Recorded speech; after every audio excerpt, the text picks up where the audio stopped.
लाइका GPS complete course lecture number 21 area calculation यानी GPS से किसी भी प्लॉट का स्क्वायर मीटर कैलकुलेट करना।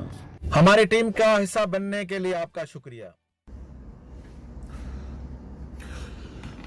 तो जीपीएस में हम एरिया लेने से पहले एक जॉब क्रिएट करते हैं। ये हम ऑलरेडी डिस्कस कर चुके हैं कि जॉब कैसे क्रिएट करते हैं। यहाँ पे देखें सेकंड इसका जो पेज है वहाँ पे हम tap here to create a job, तो इसको क्लिक करेंगे और हम जॉब लिख लेते हैं। कोई भी जॉब आप लिख लें, 01 लिख लें, 01, और मैं एरिया भी लिख लेता हूँ ताकि मुझे फिर याद रहे कि ये किस चीज़ का हमने जॉब बनाया है।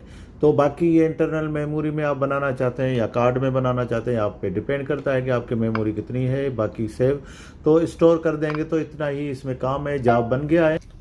अब एरिया के लिए मैयर का ऑप्शन है हमारे पास, और अभी मैक्सिमम काम मैयर में ही चलता है। और यहाँ पे जैसे ही हम इस पे ऑप्शन में जाएंगे तो अंदर कोड की सेटिंग करनी पड़ेगी। उसमें इम्पॉर्टेंट है कि उसमें आप लाइन वर्क करें। यहाँ पे देखें, अगर नन लिखा हुआ है, नन लिखा होगा तो ये होगा कि फिर आपस में पॉइंट कनेक्टेड नहीं होंगे और लाइन क्लोज नहीं होगी, तो जिसकी वजह से एरिया या स्क्वायर मीटर सही नहीं आएंगे, बल्कि आएंगे ही नहीं। तो इसके लिए आप इसको ओपन करेंगे और यहाँ पे कोड में ये दूसरे नंबर पे देखें, ये कोड होगा, इसको ओपन करेंगे। बल्कि आप कोई एक कोड बना लें जहाँ से इसका मैं जी या इसको ग्राउंड लेवल या जी बना लेता हूँ, G1, जी यानी ग्राउंड का ही पॉइंट ले रहे हैं, तो मैंने यहाँ पे इसका जी का एक कोड बना लिया है। जैसे इसका मैं जी का कोड बनाया तो ये पॉइंट में आया है।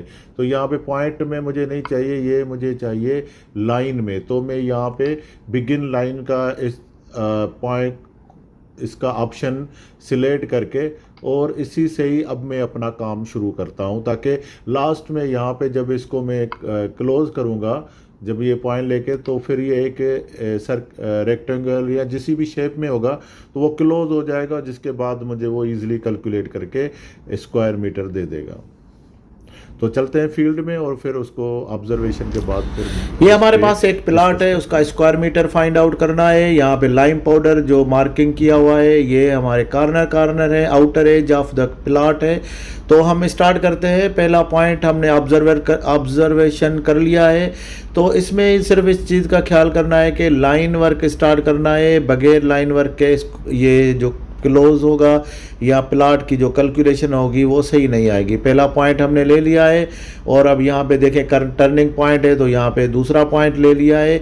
ऐसे हम हर कॉर्नर जहाँ जहाँ पे भी सीधा है या टर्निंग हो रहा है वहाँ पे हम एक एक पॉइंट लेंगे। तो ये हमारा थर्ड पॉइंट हो गया। तो कितने भी पॉइंट हो, किसी भी शेप का प्लॉट हो, इसमें डजन मैटर के इसमें कोई रेक्टेंगुलर हो या ट्राइंगल हो, इस तरह से कोई पाबंदी नहीं है। किसी भी शेप में प्लॉट होगा तो ऑटोमेटिकली जीपीएस उसको कैलकुलेट कर लेगा।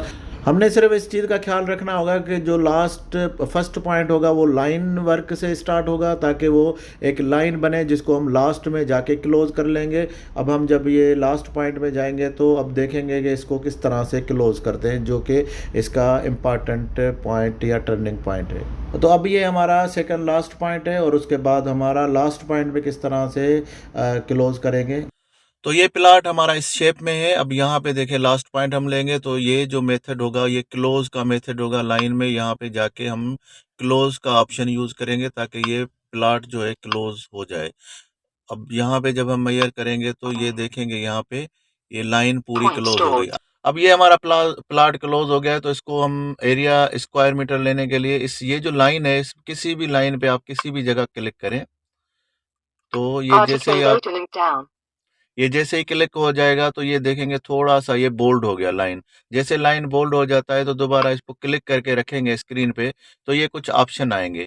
तो ये ऑप्शन में जो सबसे पहले वाला ऑप्शन है ऊपर एडिट लाइन का, इसको आप क्लिक करेंगे। एडिट लाइन में आप जैसे जाएंगे तो यहाँ पे आप देखें कि इस लाइन में 6 नंबर है, जितने पॉइंट आएंगे वो बताएंगे। और इसके अलावा एरिया जो है वो बता रहा है हमें, ये एरिया है स्क्वायर मीटर 467, और इसका जो पैरामीटर है वो है 82, और बाकी कुछ इसकी इंफॉर्मेशन है।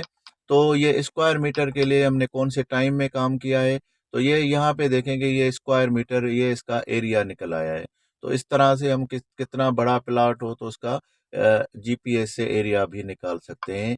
इसको लाइन को होल्ड करेंगे और होल्ड करने के बाद जैसे ही इस लाइन को होल्ड करेंगे तो इस पे जो ऑप्शन आते हैं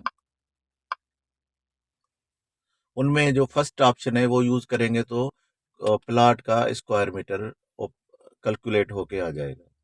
नेक्स्ट लेक्चर में हम डिस्कस करेंगे कि जीपीएस से स्टॉक पाइल किस तरह से कैलकुलेट करें, यानी हम पॉइंट लेने के बाद हम किसी भी सॉफ्टवेयर के मदद के अलावा सिर्फ जीपीएस से डायरेक्टली इसका वॉल्यूम कैसे कैलकुलेट कर सकते हैं। हमारी टीम का हिस्सा बनने के लिए आपका शुक्रिया।